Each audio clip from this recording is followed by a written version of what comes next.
plays the top fart of that month, so it's listening for the highest decibel fart. But I don't think I was ever gifted anything meaningful. The thing is, when A pair of fire-retardant pajamas. all in his Santa sort of persona, and he said, Will, I'm really worried about the tax man.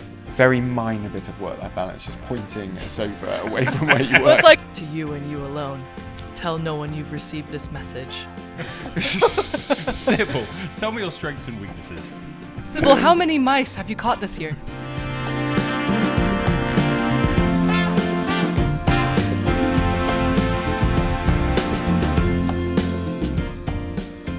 Hello! Hello. Hello! Merry Christmas. Is my mic too close? Ho, ho. Your mic is always too close. Oh.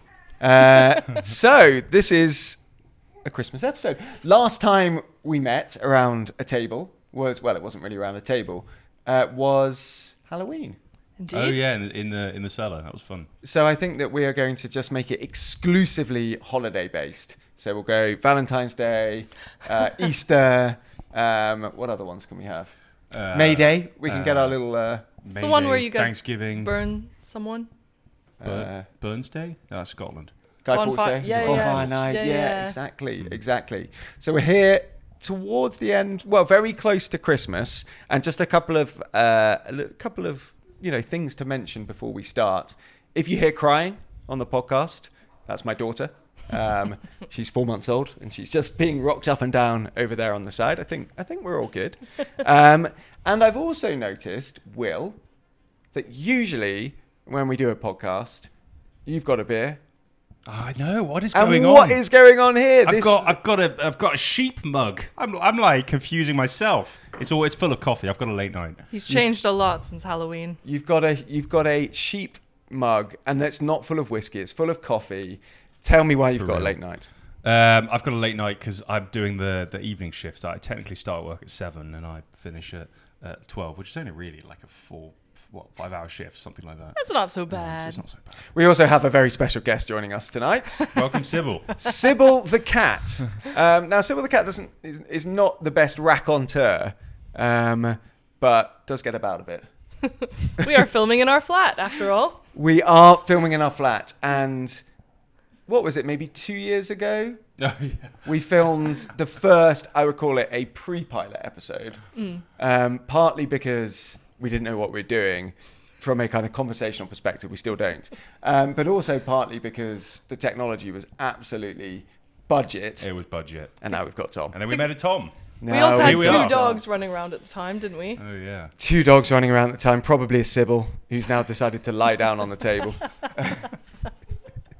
Star of the show. So there's a reason why there's a reason why you've got coffee and we're filming in the flat, and that's because it's the 19th of December and you've got a wedding tonight, We do have a tomorrow, wedding, the yeah. whole weekend. Tell me Whole about the wedding. weekend. Yeah, wedding tomorrow. Guest checking in today.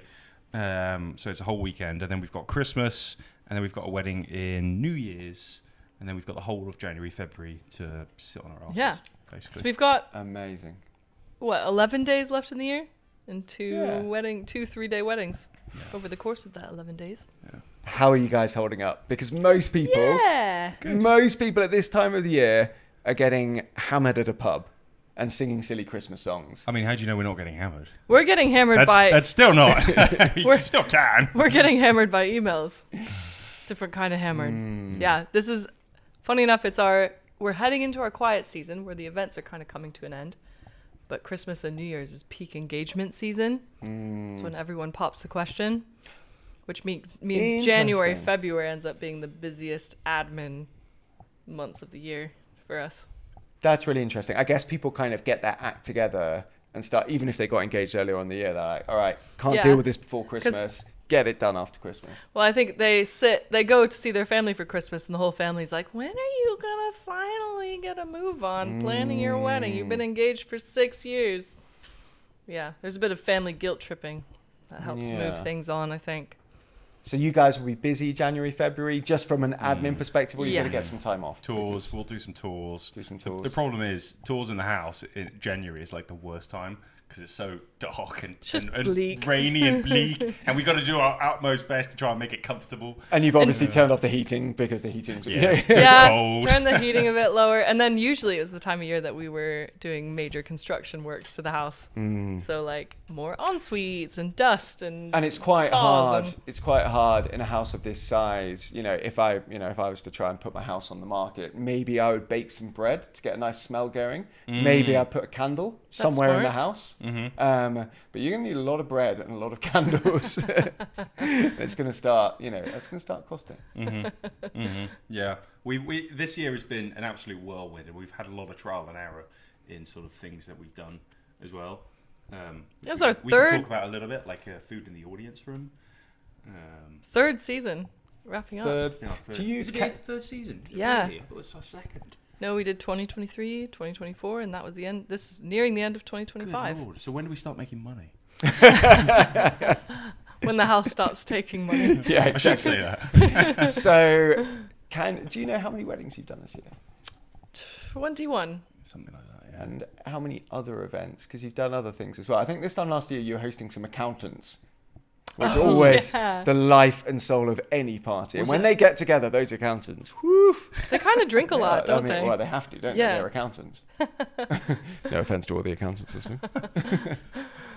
Yeah, we've had quite a few off-the-cuff events this year, I'd say, or off-piste events. Off-piste events. Yeah. Well, obviously you had the kind of events. the 1990s kind of rave thing, which blew my mind a little We had bit. a hippie rave. Hippie rave, We had a lot of sound baths this year. Have you heard of a sound bath? I feel like I have, and I feel like it's also kind of hippie tangential. Do you want to explain hippie adjacent? what is a sound bath? I would, but I don't actually really know. I think you have a bath, you have a sound, and Beth's over here shaking her head. I don't know. We did the event. We saw it happen. I think you I'm pretty bathe. sure there's like gongs or something. You hit a gong. You're not in a bath, I don't think. Beth says you're not in the bath. I think it's Why like is a it called bath that? of like So if sound is to a sound bath like water is to a normal bath. Beth's don't- nodding That sounds her like head. a riddle. What's the answer I here? still don't get it. You're bathing You guys in are sound. tired. You guys, it's fine. It's the end. You of are the bathing in I'll, sound. I'll just run rings around you. Yeah, it wouldn't be hard. So you're bathing in sound. I think is the crux of You are it. bathing in sound. It's like because you can have a tree bath as well, maybe, A tree bath. where you just lie down in a forest. Really? Forest bathing. Forest says bathing. Beth. But you're Maybe with, Beth should be on this podcast. Maybe you Beth guys should suck. be on this podcast. Beth knows more about events than we do. that sounds kind of hippy dippy. Yeah, exactly. She's a bit woo woo. So tell me about Christmas at Berwick, because from the outside in, you've got, a big old house, big fireplaces. You can imagine it getting very Fesmus at Fesmus. Fesmus. Fesmus at Christmas, at Crestive at Fistmas. You can edit that out. Fistmas. It's getting very Fistmas. Is it Fistmas? It's so Fistmas. Tell me And about the very Fistmas. Crestmas. The Crestive period is very Fistmas this time of Christmas. You just grew gonna up. stop What talking. were Christmases like growing up here? Christmases were actually, they were great, but you had to invite tons and tons of people, otherwise the house was very empty. And we always had a thing as a kid to get the biggest possible Christmas tree that you could find. So we would go to Leighton, which is just next door, our neighbours, and we would go, we want the biggest tree. And it would always be like 12 foot, 16 foot. And every time we've put the tree up, I would go and ask Bob, the handyman who's been here since the Ice Age, and I would say to Bob, is this the biggest Christmas tree you've ever had in the hallway? And we go, nope. So we're always trying to get the biggest possible Christmas tree. And I think this year we were close. This year we had probably, 14 feet? It was reaching the top of the balcony thing, Okay. and then it was kind of bending over on itself. Yeah, I We had to tie it. think to any the balcony. self-respecting Christmas tree has to be higher than the ceiling. So it has to bend Yeah, over in a has kind to of bend a slightly little kind of bit. lame way. Yeah. Mm. So 14 foot, that's not bad. was I've a seen good- bigger though. Yeah, Yeah. Seen bigger. It was a good Christmas tree. But yeah, as a kid growing up here, we didn't really do stockings. We just had a big meal, and then all disappeared to our room. So it probably wasn't as festive as I might like to make out, or Not romantic fe- as I make. Not very Festmas. It wasn't very Festmas. It was more Fistmas. Oh It no. was- Wait, it so you very would eat, and then you'd all go to your rooms and like watch TV in your rooms? I mean, it depended on the Christmas. I had a funny upbringing as a kid growing up here, but yeah. You would make sure you'd watch the King's speech or the Queen's speech. Did you have to stand up for the King's speech or the Queen's speech? I mean, I might be a toff, but I'm not that much. We didn't have to stand or salute. We did. Did you? With my grandparents, it was very, very formal. It was very, very strange. And then because they could see you through the TV. And yeah, I think my grandparents didn't understand what tellies were, but yeah, that was very strange. So who got the most drunk? Dad. Always. Inevitably. Yeah, 100%. He would be drinking from like 9 a.m. He would start on the wine. But it was quite fun. We would do a family shoot day, which we haven't done in a long time. So we have a shoot on the property, game shooting, and we do a family shoot day, often on Boxing Day. And we'd invite some friends, and it was a whole thing. And what did you get in terms of presents? Are we talking, and Cassie, I'm going to open this up to you as well. Did your family, extended family, people that you invited, were they thoughtful gift givers? Were they put some money in your bank account gift givers, or were they forget about you entirely gift givers? It's a great question. I don't think I was ever... I'm going to get in trouble now from somebody in my family, but I don't think I was ever gifted anything meaningful for Christmas. The thing is, when I was growing up, if you wanted something, you would work for it and then go and buy it yourself. You wouldn't guess, because Christmas is a lot of guessing. Yes. Right? You guess what somebody wants, and then you give the right thing to them, and they're either happy or they're sad about it. It's like an emotional roller coaster. Sometimes you just want to buy the shit. And you just wanted to eliminate that whole peril from the experience. It is a peril. It's always baffled me a bit because the way his family does it is basically like, send me the URL of what you want for Christmas. Oh, yeah. And they'll just buy it from the URL. They would buy it. Yeah. So I have to say, my family go one step worse than that. So what they do is they put money in my bank account, and then they say, what are you going to buy with that money? And I buy something. And then they say, oh, how did you like your present that we bought you? Like, no. You've just stuck some money in my account and then retrospectively assigned the present that I bought. It's kind of putting pressure on you to spend that money right away. And you have to you have to tell them pretty I quick. tell them it's 1/3 of my monthly heating bill. That's what I usually tell them. I think the biggest cardinal sin, I don't know who invented them, is gift cards. Whoever invented gift cards needs to talk to somebody. Go on. I just You've think heard it the here worst first. thing. If you're gonna give somebody money, give them money. Don't limit them. Don't limit them. Bucket them. You have to go to M&S and spend £20. No more, no less. If you spend more than £20, you have to spend your own We money. can't if you help spend you less there. Than that, Yeah. You've got It's very true. £1.29 left on your M&S voucher. What are you going to get for £1 Percy Pigs? And that's it. No, they're more than that these days. Are they? Yeah, you haven't been to M&S in a while.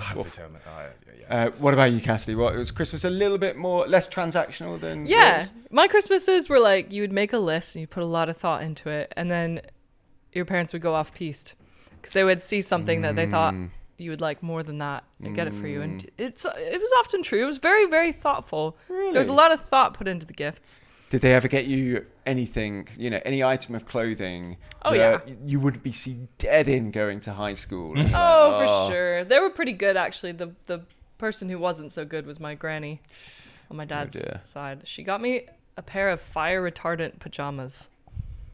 Which actually, in Berwick's not a bad shout. So wait, but you're going to disappear, but your pajamas will be the last one Your standing. legs will still be fine. These pajamas will be in a pile of ash. Yeah. They're going to find the pajamas. The problem was that fire retardant... As long as there's a gift receipt, you can take the pajamas. At least it's second-hand. Yeah, you can get second-hand ones. Fire retardant pajamas are really scratchy and uncomfortable, so I never wanted to wear them.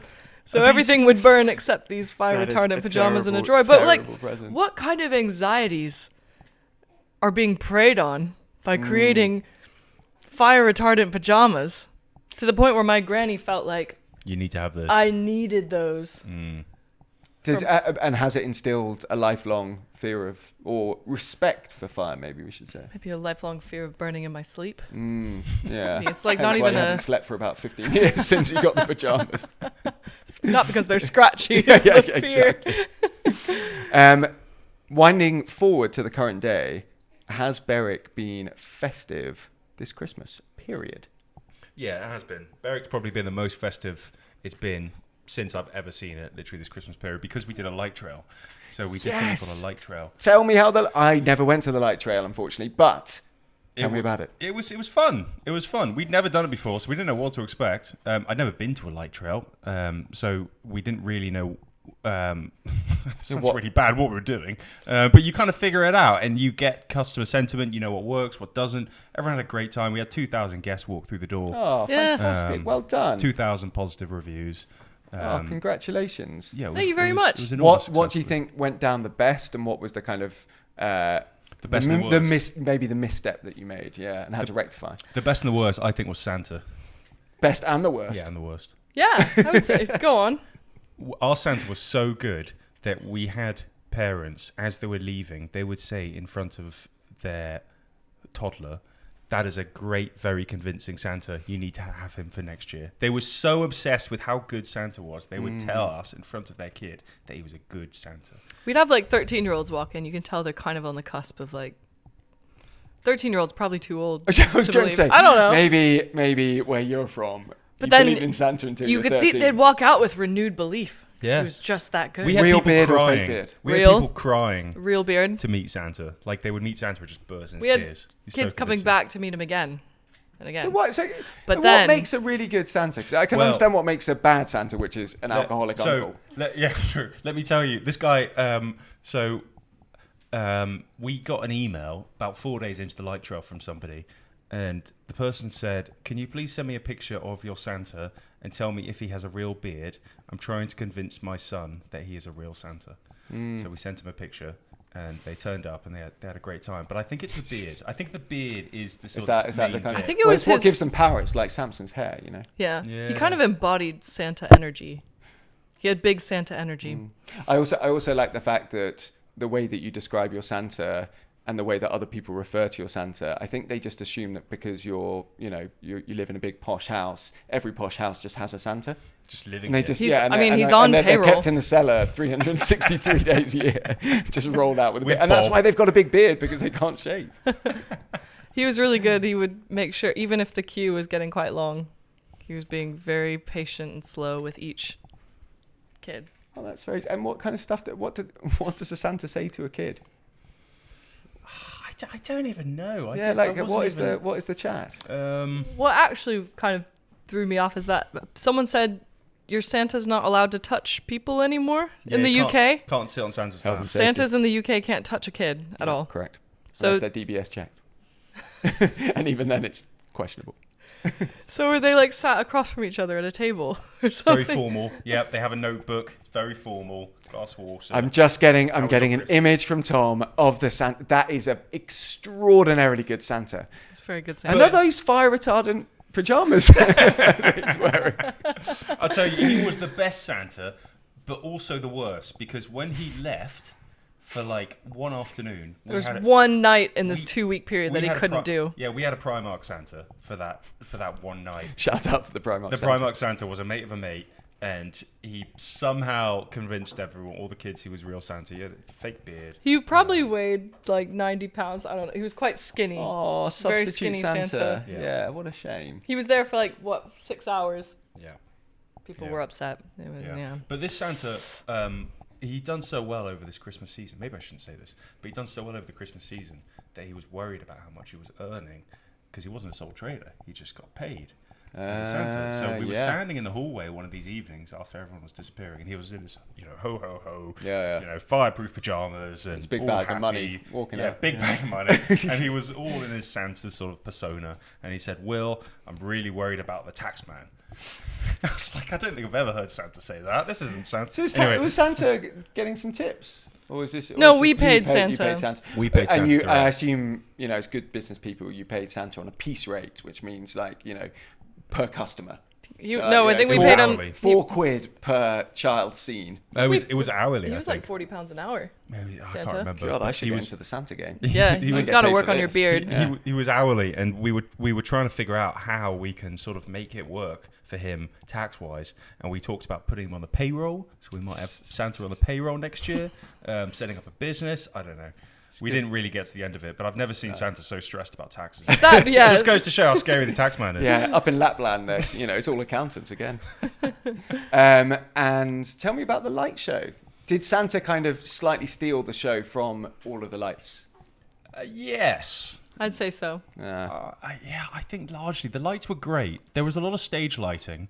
I think if we were to do it again, I probably would have wrapped more trees We would have had more trees. We would have probably done more moving lights. But largely, it was really successful. And as I say, it was a trial. We kind of 2,000 people walked through the door. That's a we good kind of trial. Will and I have never been to a light trail before, so we didn't really know what we were expecting. But I think if we were to do it again, we'd have to go bigger on the lights. There was a lot of like uplighting and multicolored, which looked really pretty. But I would have liked more movement, more like props, maybe. Well, now you've done it 1 year and 2,000 people walked through the door, and lots of people were talking about it. Yeah. Then next year you can just go a little bit Hopefully. bigger, and feel a bit more confident to spend a bit more money and all that kind of stuff. Yeah. Unfortunately, I have to say the reason why we didn't make it rain was not because of rain. That would have been a good excuse. The reason why we didn't make it was because at the very same time, there was a conflict in Shrewsbury, and the conflict was the festive tractor parade. Now, if you're not from Shropshire, you don't realise that this is the biggest event of the year, where all the tractors from the kind of young farmers come through the middle of Shrewsbury with their, festive lights and funny horns and all of that kind of stuff. It's the kind of thing that you bring your kids to, thinking that your kids will love it. But it's all too loud and overwhelming for the kids, and they all cry and probably get kind of traumatized a little bit, and then the dads just love it because there's loads of nice tractors. So sorry for not coming. That is the most Shropshire thing I think I've ever heard. It's so Shropshire. Again, Shropshire Tourist Board should be kind of doubling down on that. But, tell me about the Christmas party. You must have had a Christmas party. We did have a Christmas party. Yeah, what happened? It was really fun. It was really fun. Yeah, we did wine tasting in town, and then we had dinner in the Armoury. Sam, he's a unicorn who works for us. He's a handyman / HR specialist. Yeah, so Sam organised it all. It's quite a unique blend of skills. What a wonderful blend. Yeah. So we asked him to organise it this year because we didn't quite have the bandwidth, and he put this whole thing together. Aww. And maybe an hour before we were due to leave, I got a message on my phone. It said, "To you and you alone. Tell no one you've received this message. Okay. Your job your secret mission is to take sips out of other people's drinks throughout the entire evening and not without acknowledging it." Okay, very interesting. This message will self-destruct in 5 seconds. And he had sent loads of these to different members of the team. I got a different one. What did you get? I got, you have to use the phrase moldy badger as many times as you could. This is in reference to one of the days that we had here at Berwick where we cleared the cellar, and there was a lot of moldy taxidermy, including a badger.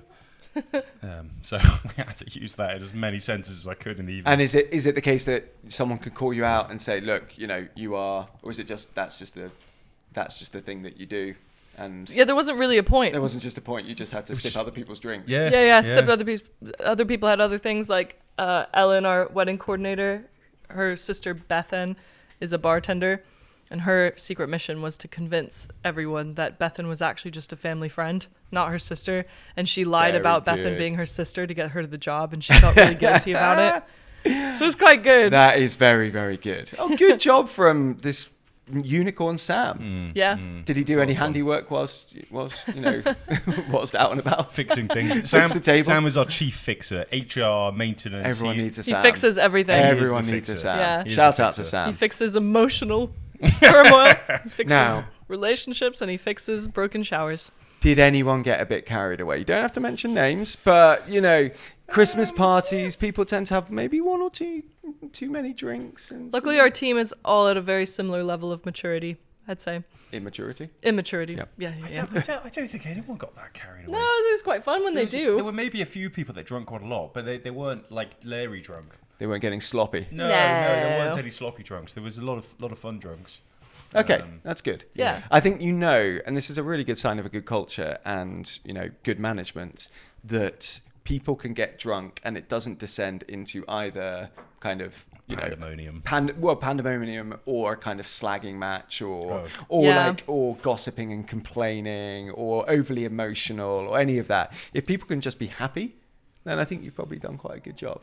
Happy and drunk. The thing is, in hospitality is there's so much good and bad that goes on a daily basis. Like the volume of things that happen on a daily basis is so huge that the only way to sort of deal with them is by talking about the things that go on in the team itself, within our team. So our gossip tends to be about the events that we do, of course, not internal. So yeah. we build like a really good, strong bond as a team as a result of this. Yeah, that's a good point. We're not really, like, we don't have the bandwidth to talk crap about each other. No. And Or quite you're more frankly, tied up. you see so many clients and funny instances and things like that. I mean, you always have to have, in any business, you know, there's always a terrible client and a great client, a terrible supplier and a great supplier. Yeah. And you bond over that kind of, you know, and even if they're, you know, decent people at the end of the day, you need to create a little bit of drama. unity. Yeah, exactly. Let's take a break. And then afterwards, I am going to ask you about best and worst moments of the year. There's a lot. See you in a sec. See you in a sec.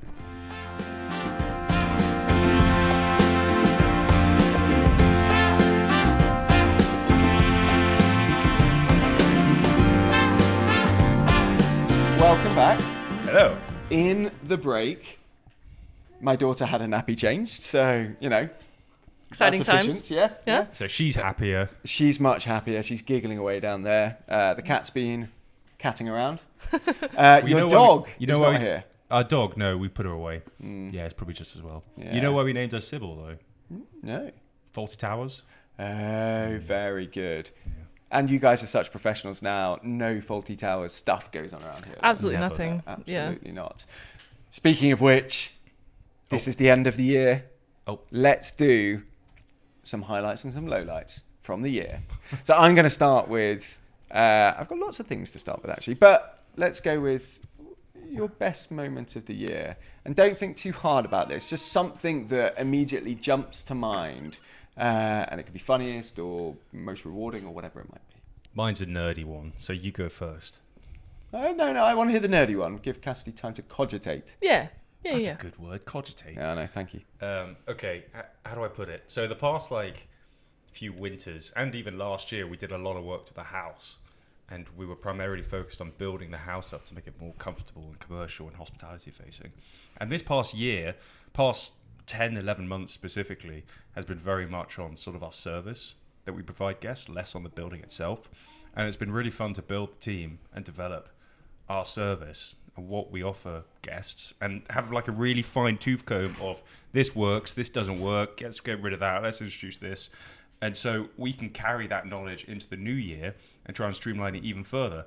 And just recently I learned about Archimedes' lever. So yeah, I said it was nerdy.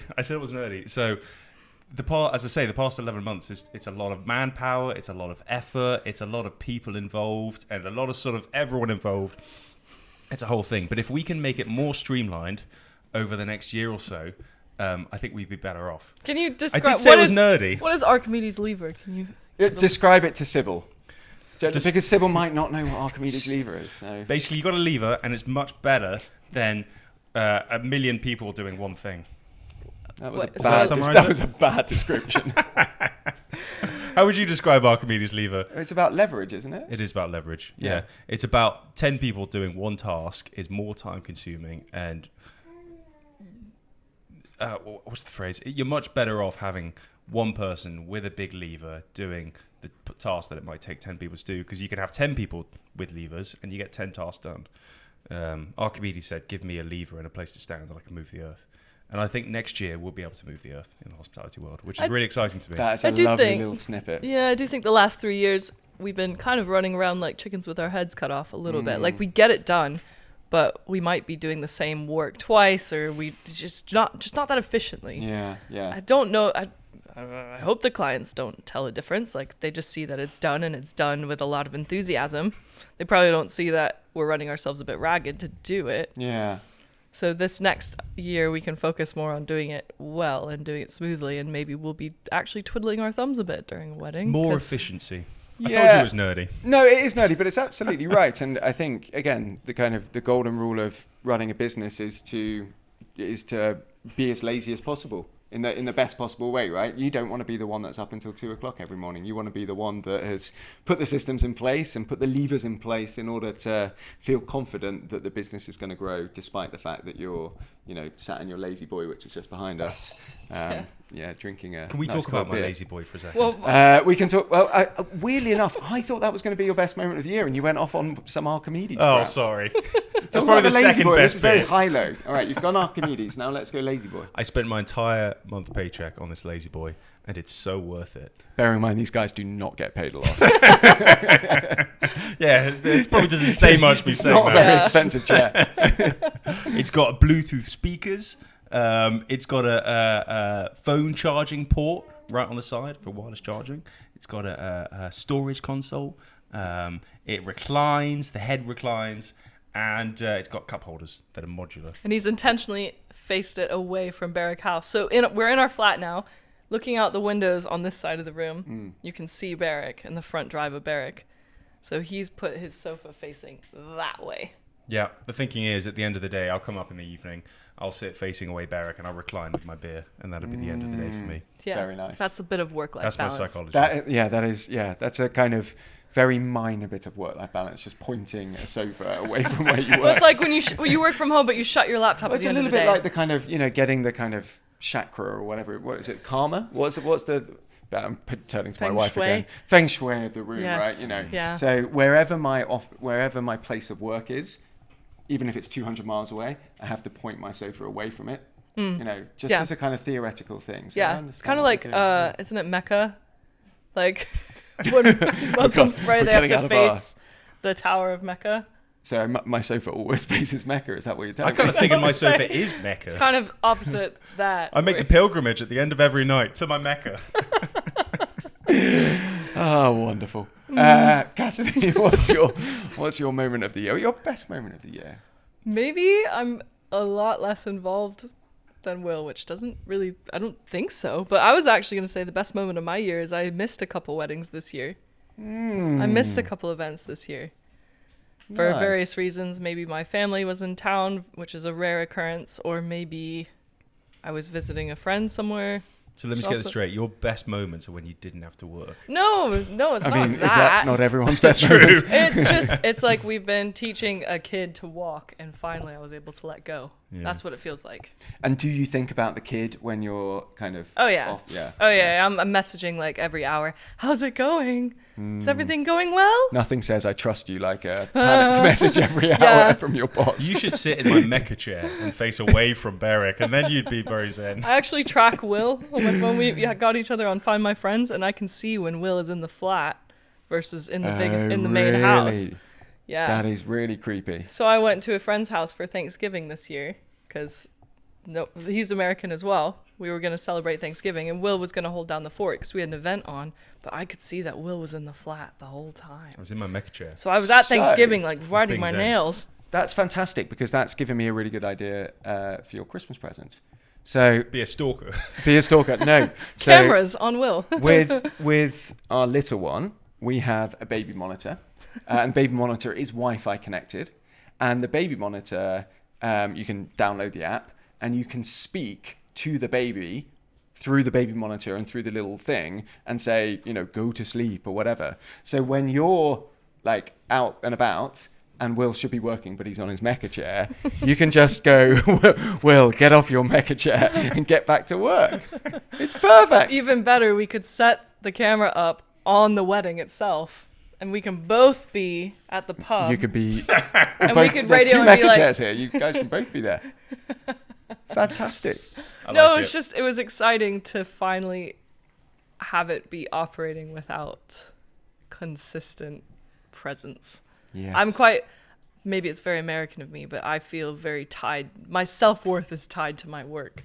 That's So if very I'm American not of you. there, I feel immensely guilty. I think like the team must be running ragged without me. It's quite conceited way of thinking because that is assuming that I am like super, super important. And if I'm not there, everyone will suffer. But Which is not the on the case. plus side, you said that this is a very good, one of your best moments of the year, which suggests that, because it can be quite kind of disconcerting if you go and no one actually misses you. Yeah. No, And it then- wasn't. It was actually really freeing Yeah. to go and then come back and everything was fine and no one was upset and like the house was still standing and to just to realize that I'm not that important. I'm not irreplaceable. Yes. Yeah, it's so such a nice. freeing thing. This is a nice tie back into what I'm so excited about and the good year that we've had. Because if we can make everyone absolutely not dispensable, but the whole business can. Any employees, your job is at risk. The whole business can just sort of run. No, I mean, like it's the difference that we're looking back at our first season when we were working like 16, 18-hour days, pretty much every event. And it was just Will and I. We had no team. Mm-hmm. So, like, we've got an amazing team pulled together now, but some of the team members are still working 12, 15 hours. And I'd quite like everyone to have a normal life. That's as far as it can go in hospitality. it's such hospitality standard to work a day that long. But I think if we could manage to find a healthier way where they're getting paid quite well, but aren't, like, going home with the biggest cankles you've ever seen. That would be great. Yeah. Yeah. It's and more so for you guys, the identity that you have wrapped up in the business and in the house, and that's where you live, and there's all of this stuff. So if you can manage just to get that little bit of like, I am also a human, I am Will and I am Cassidy, that is distinct from the house and the business. Yeah. And the more you can do that in 2026, I think the better. when I grew up, I went to the school down the road, Shrewsbury School, and I was always known as the big house kid, which really bothered me because we'd row up the river and come down. We'd run down here as with my classmates, and they wouldn't even know my name. I was Will. Well, they would. I was Will, the big house kid. They wouldn't even know my name. My full name. Just call me Will. My actual name is Big House Kid. Last name Big House Kid. But yeah, I was Will, who had the big house, and no one really knew me as a person, which was what was so exciting for me personally to go out to the States, because nobody knew me. No one knew about anything here. And now I've sort of somehow come back and I've become the big house person. But it's about just sort of undoing that. But Cassidy did say when you first moved over to the States, you had a tailored blazer with a picture of your house on the back. Yeah, actually. So that everyone would know, actually, I do have a massive house. I actually didn't know his name for the first 3 years. Big House Kid. You knew my butler's name. You knew my Santa's name. Just Big House Kid. Well, it's good Too that much. we've got an audience now, which is fantastic. Yeah, someone's listening. Yeah. So tell me, Sybil, what was the highlight of your No, it's an interview. Name a time where you took initiative, Sybil. It does look like you three are interviewing Sybil. Sybil, tell me your strengths and weaknesses. Sybil, how many mice have you caught this year? Oh. How many bats did you bring into Will and I's bedroom during event season? Okay, all right. Okay. She's been caught out. Yeah, absolutely. You're a fraud. You're not didn't get good the for the job. Get out of here. Get out of here, Boo. Sybil. Boo. Poor Sybil. Totally underqualified for the job, wasn't it? Oh, gosh. Come back when you've done more work. Anyway, tell me about bathroom religion and Sonos. Bathroom religion and Sonos. It's just on my notes. I have notes in my phone of things I want to talk about in the podcast, and in my phone notes dating back to like August, I have bathroom religion. I can only presume this relates to Will having a Sonos speaker installed in the bathroom, Oh, yeah. right above where all the communal toilets are. Why? Why not? This reminds me of when he had a laundry machine installed in the kitchen. Remember those days? What? Yeah, didn't Yeah. we might have put a Oh, poll we out did! about that. Dishwasher versus laundry machine. I got outvoted. But Massively. quite significant. Okay, I mean, so- so let's put a poll. We could put a poll on this one. If you are at like a high-end wedding venue, as this place is, and you went to the loos, would you like piped music coming through a Sonos as you use the facilities, or would you rather just be alone with your own thoughts? Would you rather? I think you go to the loo to get a moments of silence, like during a wedding. And also, I what think. are you playing? What kind I'm actually playing. I'm recording from another bathroom, so you can listen to farts from another. No, I'm kidding. surround Jazz sound? music, surround sound farts. sound farts. This is fantastic. I didn't know it was this high It quality actually establishment. echoes. Yeah. I have a recorder, and then the speaker listens to the recorder, and then it just plays over and over again. So it's just. I think it's it just plays. farts. It plays the top fart of that month, so it's listening for the highest decibel fart, and then that it just plays that on Okay, repeat. So on that, repeat. Yeah, so it's almost a competition. Yeah. It's No, very it's classy. just background jazzy, like Yeah, it's jazz music. It's just classic music. It's I don't know. because Will thinks people wouldn't want to hear. Well, Farts. I mean, I assume But no one the- does want to hear farts, The really. important But thing to consider is our bathroom is a gender neutral bathroom. And how many How many stalls are there within there's the 4. Okay, that's a decent number of farts. There's 4 stalls. It's gender neutral, and the cubicles don't have ceilings. Right, so take Yeah. that into account. Yeah. Can you make sure that it's mostly kind of, generic jazz music, but once every night it's your voice going, "I'm watching you"? So it's Actually, just that. Yeah, it's just the podcast. Just play the podcast. That would be brilliant, wouldn't it? It would up our listenership. I think I'll it tell should you be a that much. generic jazz podcast, but interspersed throughout are farts. Your farts. Just farts, just tracks of farts dispersed throughout, so that you don't have to feel embarrassed. You're not alone. That reminds me of a great game, saxophone or fart.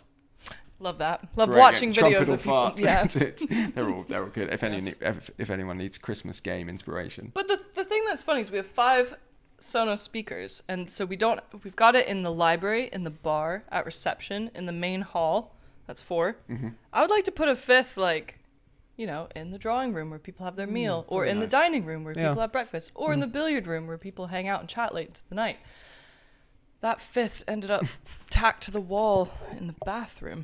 So Yeah, I like it, Will. I respect it. So what's the question here? that was higher priority. Should I there just be- think there's rooms that have awkward silences where you'd expect that seamless sound. So the And question instead, isn't- often also, I would like to say that you don't control the volume, so often the bathroom is freaking booming. Yeah, with, drum and bass, and everyone's actually having a party in the everyone's bathroom. on the toilet, just oh my god. So the question is, would you like kind of smooth jazz playing whilst you're doing your business, or would you rather just silence. silence? I don't know, would you- Or silence in the odd, other person's Would noise? you like something that gets you going faster? Would you like something that you can kind of relax? Are we take your talking? time Are we to? talking beats per minute? Yeah, maybe the question should be, what sort of music do you want to hear? If we had a queue of people waiting to go to the toilet, you'd want to play something really kind of abrasive, so that they get out of there. They don't want to spend much time in there. Okay, maybe. so your heavy metal playlist comes on at that point. I'm a heavy metal fan myself. I might spend a just little bit of time in there. Yeah. All right. My next one, it just says cows. Oh, we What happened with the cows, Will? Come on, It's tell public me. knowledge. It's public knowledge. Public knowledge. We had an escape, or the farm next door had an escape, a cow escape. During the light trail. During the light trail in the middle of the night, and they all legged it into the gardens, Into the light trail. into the light trail, and they absolutely hammered the light trail With poo. With poo. Really? Yeah, it was a nightmare. But there's all these trees, pole trees with lights coming down, And, They just- it caught it like a fish. Like a cow would walk through the lights, and then we just saw in the security camera the pole in the center. We should put that up, actually. Oh, please put up. That's so funny. But you So can't they see, got- you can't see the cow. It's 2 a.m. You can just see the light pole. 2:30 in the morning, and you just see the light pole. It's just doing this, and then it comes down. So 16-foot tall pole. Oh, so how many cows escaped? Do we know the numbers? Judging don't by the know. pats, I'd say a good 100. Wow, That's Yeah. a lot of I don't cows. know. Yeah. It was a lot. Was there? This is normal. We asked a farmer friend, how do you prevent cows from getting out? And they said, you don't have cows. Yeah. Well, I mean, only way on a to do previous it. episode, maybe in a previous series, they did escape and run into the Seven. Oh, In a kind yes, of they did. In a kind of kamikaze, or maybe kind of like a cry for help. This sounds like a cry for help, to be honest. Cows are just legging it. So they first tried to drown themselves in the river, and They now try- they're trying to hang themselves in Christmas Exactly, lights. they're getting caught in the spider web that is the Christmas Yeah. lights. Yeah. Oh, poor coos. yeah, Coos. they just legged it. Well, thankfully, no one was injured. No one was injured, and it it was early enough that the farmers caught it, and they cleaned up all the poo, which was great. So Yeah. it no all complaints ended up there. okay. It was in the dead of night. There weren't guests walking around the light trail. What about my third one? Candles in the ceiling. These are Oh, very cryptic. oh, I quite yeah. like these. What happened there? We for some reason we thought it was a good idea to put these missiles on the ceiling. No, this was for Halloween.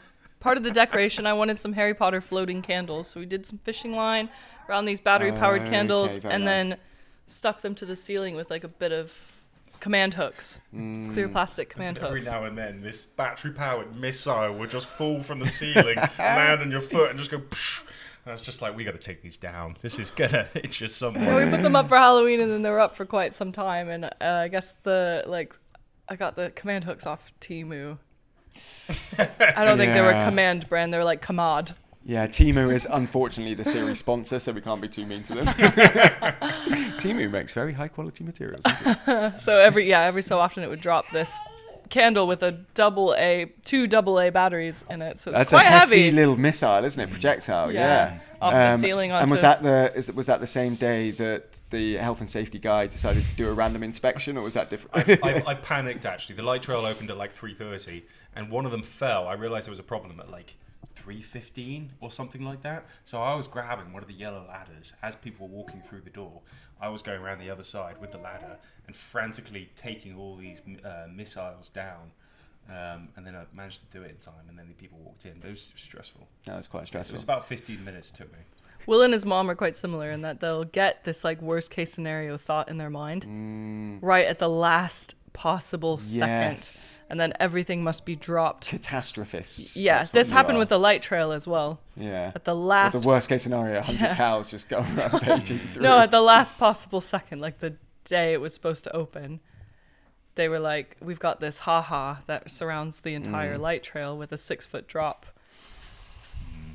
We need to block that off somehow." Did you block it off? Yeah, we did. Oh, you But it was like this. We basically got hordes of people to jump over, and then they covered the. No, I'm kidding. My last question, as we wrap it up for this year, New Year's resolutions. What are you going to do in 2026 that you haven't done in 2025? What are your New Year's resolutions? Can be personal, can be business related. What are we gonna do in 2026 that we haven't done in 2025? Yeah, or a resolution, you know. I'm going to be a good dad. Oh! Congratulations. It's very exciting. Thank you. Yeah, scary. Yes. I was going to say scariest moment of the year, but that I guess probably, Did I ruin it? probably sums it up. I'm scared. Yeah, due in June. Oh. Yep. How are you feeling about running a business and having a child at the same time? I feel like we already have a child. The business is our child. Yeah, and that child will get demoted, and your dog will get even further demoted, and your cat will get even further demoted. No. Oh, Nah, that I is don't fine. think so. I think it was you actually, Stephen, because we were talking the other day about this, having a baby and running a business, and I asked the question, what's harder, running a business or having a kid? And I think you said something along the lines of it's more natural to be a father than it is to run a business. Bearing in mind, for anyone that's listening, being a dad is much easier than being a mum. So, yes, I think that running a business is very hard relative to being a dad, even if you're a very active dad. Being a mum. But I mean, Sorry, Cassidy. Sorry to say, but I in the middle of established- the night, it's usually my I very long-suffering wife who established gets up. this year that I'm not like essential to the Yes. business. You're utterly disposable. Yeah. Yeah. Yeah. So that's a really good feeling, actually. I think if I hadn't done that experiment of missing a wedding, I would be really panicked. And as a mum, you will be essential as a mum, right? You can be disposable as someone that works in a business, but you can't replace a mum. Truly. Can you get a kind of nanny at the age of 0.0? Yeah. I think we're just gonna put them right to work. Oh, yeah. Baby in a manger. They're going straight to work. Yeah, they got stuff to do. Leave the hospital, give them a beer. All right, go serve that person. We're a small over there. team. We've all got to pull our weight. I think, on that note, that season 3 should be the travails of running a business and having a kid at the same time. Oh my god. And doing a podcast. There Let's you go. do it. You heard it We're here quite first. naive about it. I think it's going to be easier than running a business, parenthood as a whole. But the fun thing is we're going to do both at the same let's time. check back in a few months' time. and So long see as I what have my happens. mecca chair, I don't even care. That's my end of the day. He can recline. On that note, Merry Christmas, everyone. Have a great Christmas. See you in 2026.